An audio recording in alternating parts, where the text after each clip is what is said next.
पिछली क्लास में हमने इंडो ग्रीक्स को समझा था, जिसमें हमने समझा कि मेनांडर की मृत्यु के पश्चात हिंद यवन साम्राज्य में बहुत ही कमजोर शासक हुए। इसी क्रम में मध्य एशिया से एक और घुमंतु जनजाति, जिन्हें शक कहा जाता है, इंडिया की ओर अपने पैर पसार रही थी। क्योंकि शकों को उनके मूल स्थान से यूची जनजाति ने खदेड़ दिया था, इसीलिए शकों ने अपनी नजर पश्चिम एवं दक्षिण में गड़ा दी थी। पिछली क्लास में हमने समझा था कि ये जनजातियां एक दूसरे को उनकी जगह से हटा रही थीं। इसे इतिहास में ट्राइबल चेन माइग्रेशन कहा जाता है। हिंद यवन शासक हर्मियस की मृत्यु के बाद भारत के पश्चिमोत्तर में एक पावर वैक्यूम क्रिएट हुआ और शकों ने यहां अपनी सत्ता 3री से 2री शताब्दी ईसा पूर्व के आसपास तक मजबूत कर ली थी। धीरे धीरे शक पंजाब, सिंध एवं गुजरात तक फैलते चले गए। शकों का मूल निवास स्थान मध्य एशिया का स्टेपी क्षेत्र माना जाता है। पशुपालन शकों की मुख्य आजीविका थी। वे ऊंट, घोड़े और गाय भैंस का पालन करते एवं इन्हीं से दूध, मांस, ऊन प्राप्त करते थे। ये लोग भांग जैसी एक नशीले पदार्थ का सेवन खास अनुष्ठानों पर किया करते थे, लेकिन इनके भांग जो नशीला पदार्थ है उसको सेवन करने का तरीका अलग ही था। दरअसल ये उसकी भाप से पूरा समुदाय जो होता था, जो ग्रुप होता था इनका, वो उससे नशा करता था। अब ये जो शक लोग हैं वो घुड़सवारी में बहुत पारंगत थे। वे युद्ध में घोड़ों एवं धनुष बाण का प्रयोग करते थे। वे उच्च कोटि के तीरंदाज थे। उनका धनुष जो होता था वो भी एक खास किस्म का होता था, जो कि हमारे पारंपरिक जो धनुष हुआ करते थे उनसे बहुत अधिक प्रभावशाली था। क्योंकि शकों ने अपने धनुष में 3 चीजों का यूज किया, लकड़ी और हड्डी और स्नायु, जबकि इंडिया में केवल लकड़ी के धनुष बनाए जा रहे थे। इससे होता क्या था कि इनके जो धनुष थे उनकी जो मारक क्षमता थी बहुत तेज थी और तीखी थी। लोग एक ही तीर में मर जाएं, इतनी तेज। इन लोगों में एक खास बात और थी कि इनके शरीर पर टैटू के जो अवशेष हैं वो भी पाए गए। ऐसा माना जाता है कि ये शरीर पर कई प्रकार के टैटूज बनवाते थे, जिनमें ये जो हैं एनिमल्स जो होते हैं हमारे जंगली, इनको बनाते थे, जिसे एनिमल स्टाइल के नाम से एनिमल शैली भी कहा जाता है। शक लोग पतलून या पायजामा पहनते थे, साथ में चमड़े के जूते और सिर पर ये जो है नुकीली टोपी पहना करते थे। किंतु भारतीय क्षेत्रों में आने के पश्चात शकों ने यहाँ की परंपराओं, रीति रिवाजों, इन सबको अपना लिया था।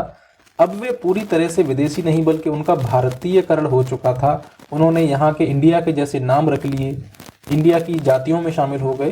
तो ये शक लोग यहीं पर घुल मिल गए थे। अब डिटेल में हम शकों को समझेंगे, जो कि हमारे एग्जाम में काम आने वाला है।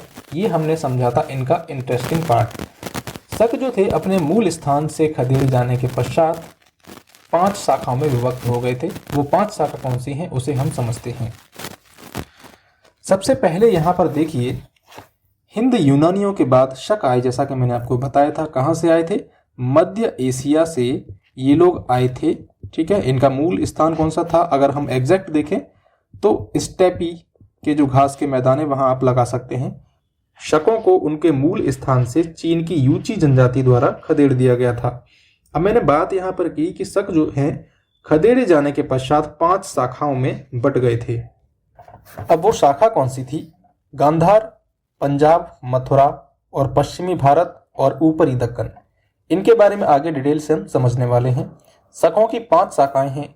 इतिहासकार इन शाखाओं को 2 कैटेगरी में डिवाइड करते हैं, उत्तरी शाखा और पश्चिमी शाखा। उत्तरी शाखा के अंतर्गत आप देखेंगे कि तक्षशिला और मथुरा ये आ जाते हैं। इसी तक्षशिला के अंतर्गत पंजाब वाला जो पार्ट है वो भी हम कवर कर लेते हैं। पश्चिमी शाखा में महाराष्ट्र के अंतर्गत एक था छहरात वंश और मालवा के अंतर्गत कार्दमक या चस्टन वंश, ये आपको देखने को मिलेंगे। सबसे पहले हम उत्तरी शाखा के शकों को समझेंगे। शकों ने जो है अफगानिस्तान से होते हुए, तक्षशिला होते हुए इंडिया में प्रवेश किया था। तो तक्षशिला या फिर पंजाब में आप देखोगे तो मेयुस भारत में शक, जिसे इंडोसीथियन कहा जाता है, उस वंश का संस्थापक माना जाता है। मैं यहाँ पर अलग से भी लिख देता हूँ। इसने महाराजा मोग की उपाधि धारण की और इसका जो साम्राज्य था, इसका साम्राज्य जो था पूर्वी गंधार से लेकर मथुरा तक था। इसने अपनी राजधानी तक्षशिला को बनाया। अंत में होता क्या है कि तक्षशिला के ये जो शक थे, पल्लव शासक था एक गोंडो फर्नीस। देखिए ये पहलव है, पल्लव नहीं है। पहलव अलग है, पल्लव अलग है। पल्लव हम पढ़ेंगे जब दक्षिण भारत को पढ़ेंगे।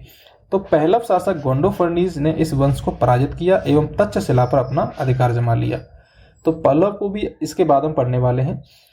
अब मथुरा के अंतर्गत देखेंगे, मथुरा में क्या था। उत्तर भारत के मथुरा क्षेत्र में लगभग 200 वर्षों तक यहाँ पर शासन किया था शकों ने। यहाँ पर प्रमुख राजा हुए हैं राजबूल, जिसे राजूली कहा जाता है। एक और राजा हुआ है शोडास। राजुल जो था मथुरा का प्रथम शासक था, जिसने महाक्षत्रप की उपाधि धारण की। बाद में होता क्या है कि कुषाणों ने इन्हें पराजित कर दिया और इनके शासन क्षेत्रों पर अधिकार कर लिया। तक्षशिला में आपने देखा था कि पहलव शासक गोंडोफर्नीज ने इनको पराजित किया। साथ ही मथुरा के अंतर्गत आप देखोगे कि कुषाणों ने इनको पराजित किया और इनके शासन क्षेत्रों पर अधिकार कर लिया। कुषाणों के बारे में हम शकों के बाद में पढ़ेंगे। उत्तरी शाखा हमने कंप्लीट की। अब हम बात करेंगे पश्चिमी शाखा के अंतर्गत महाराष्ट्र के क्षहरात वंश की। भूमक जो था इस वंश का संस्थापक था। अब ऐसे संस्थापक वाली बातें जो हैं एग्जाम में पूछी जाती रही हैं, इसलिए आप इनको याद रखना। सबसे प्रसिद्ध राजा इसमें हुआ है नहपान। नहपान महाराष्ट्र के क्षहरात वंश से संबंधित था, जो कि एक शक वंश था। इसने चांदी और सोने के सिक्के जारी किए। चांदी के सिक्के को हम करशापड़ कहते थे। क्या कहते थे? करशापड़। इसी के समय में ऊषावदत्त था। ऊषावदत्त जो कि गोवर्धन नासिक के अंतर्गत पड़ता है, वह मामल्य पूना का राज्यपाल था। तो क्षहरात वंश के अंतर्गत ऊषावदात था। कौन था? ऊषावदात गोवर्धन नासिक एवं मामल्य पूना का राज्यपाल था। साथ ही ये जो नहपान है, नहपान ने गौतमी पुत्र सातकर्णी से लड़ाई लड़ी और मारा गया। गौतमी पुत्र सातकर्णी सातवाहन वंश से संबंधित है। जब गौतमी पुत्र सातकर्णी से लड़ाई होने के बाद यह नहपान मारा जाता है, तो सातकर्णी ने क्या किया, जोगल थंबी में इसका कोषागार था नहपान का, यहां पर इसने कब्जा कर लिया और नहपान के सिक्कों को दोबारा से ढलवाया। इस चीज के प्रमाण देखने को मिलते हैं, वहां पर सिक्कों में ये चीज दिखती है।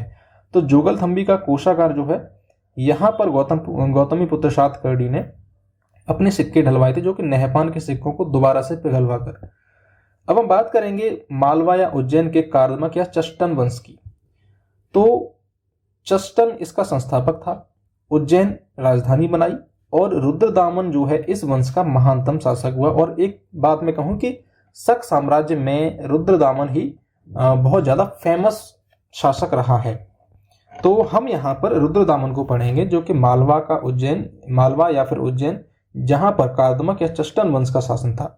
रुद्रदामन 130 से 150 ईस्वी के आसपास इसका शासनकाल रहा है। सभी शक शासकों में सबसे शक्तिशाली शासक था ये।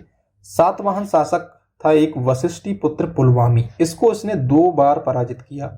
सातवाहन शासक वशिष्ठी पुत्र पुलवामी को इसने 2 बार परास्त किया। और इसका वर्णन जो है, इसका एक अभिलेख है जूनागढ़ अभिलेख, इसमें किया हुआ है, आगे हम समझेंगे। सुदर्शन झील की इसने मरम्मत कराई थी। सौराष्ट्र का राज्यपाल था सुविशाख, इसका राज्यपाल था सुविशाख सौराष्ट्र का, उसके नेतृत्व में यहाँ मरम्मत कराई जाती है। इस झील का निर्माण कब हुआ था? तो इस झील का निर्माण मौर्य काल के अंतर्गत चंद्रगुप्त मौर्य के शासनकाल में हुआ था। और बाद में यहाँ पर अशोक ने भी इस सुदर्शन झील से कई सारी नहरें निकलवाई।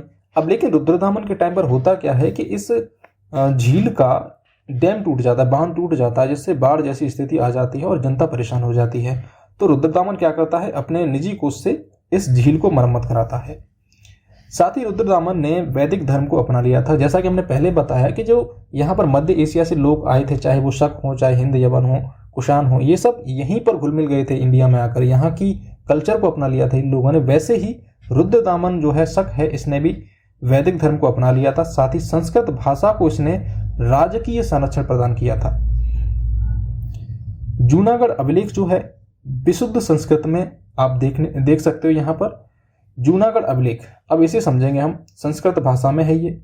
150 ईस्वी के आसपास इसको उत्कीर्ण कराया, 20 पंक्तियों में है। इसकी लिपि कौन सी है? तो ब्राह्मी लिपि है। 1832 में जेम्स प्रिंसेप नामक अंग्रेज ने इसे खोजा था और सुदर्शन झील के पुनर्निर्माण का भी इसमें जिक्र मिलता है।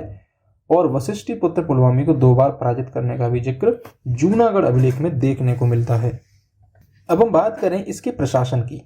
तो इसके प्रशासन की अगर हम बात करें तो प्रशासन में परामर्श के लिए एक मंत्री परिषद हुआ करती थी यहाँ पर।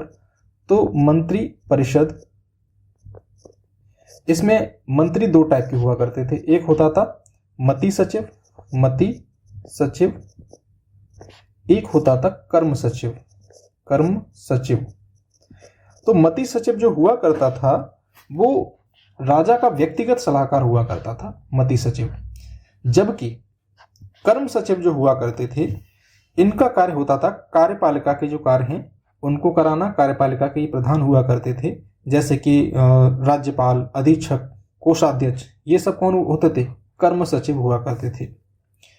साथ ही प्रशासनिक दृष्टि से इसने अपना साम्राज्य जो है कई प्रांतों में विभाजित कर दिया था और प्रत्येक प्रांत जो है एक राज्यपाल को सौंप दिया गया था।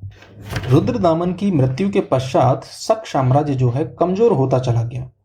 यहाँ पर एक वंश है आभीर वंश, इसका सेनापति था रुद्रभूति।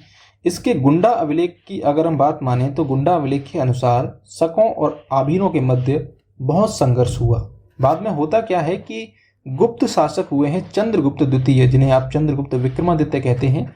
इन्होंने अंतिम शक शासक रुद्र सिंह तृतीय को पराजित करके मार डाला एवं शकों का यहाँ से शासन हमेशा के लिए समाप्त हो गया। शकों के संबंध में एक क्वेश्चन जो है बहुत ज्यादा आता है, वो है विक्रमादित्य की उपाधि। विक्रमादित्य की उपाधि आपने कई सारे एग्जाम्स में ये प्रश्न देखा होगा। तो विक्रमादित्य की उपाधि के पीछे कहानी क्या है? तो देखिए, उज्जैन का एक राजा था जिसने 57 से 58 ईसा पूर्व बिफोर क्राइस्ट के आसपास जो शक हैं उनको पराजित किया, शकों को पराजित किया।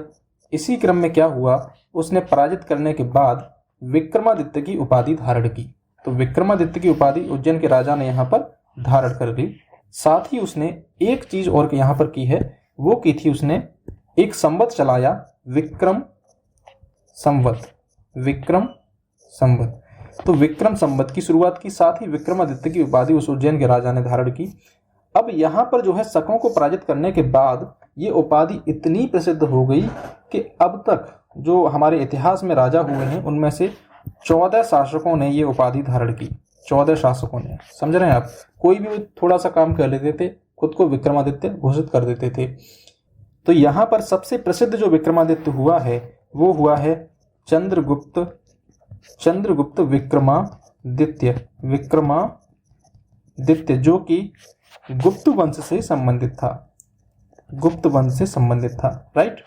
तो गुप्त वंश से संबंधित चंद्रगुप्त विक्रमादित्य ही सबसे प्रमुख जो है विक्रमादित्य रहा है। ये चंद्रगुप्त सेकंड था, राइट। तो यहाँ हमने जो है अपने शक डायनेस्टी को समझ लिया है। इसके बाद हम पहलव या फिर पार्थियन को पढ़ेंगे, फिर हम कुषाण डायनेस्टी को पढ़ेंगे। और कुषाणों को पढ़ने के बाद हमारा जो ये जो टॉपिक है मध्य एशिया से संपर्क एवं उसके परिणाम, ये समाप्त हो जाएगा। हम अंत में इनके परिणाम क्या हुए उनको भी समझ लेंगे। इंडिया के समाज में क्या बदलाव हुए, जो यहाँ पर लोग आए थे उनमें क्या चेंजेस हुए, इन सबको भी लास्ट में हम समझेंगे। तो वीडियो अच्छा लगा हो तो वीडियो को लाइक, शेयर, सब्सक्राइब करना ना भूलें, क्योंकि ऐसे वीडियोस हम रोज लाते रहते हैं जो कि आपके तैयारी में बहुत हेल्प करते हैं। धन्यवाद।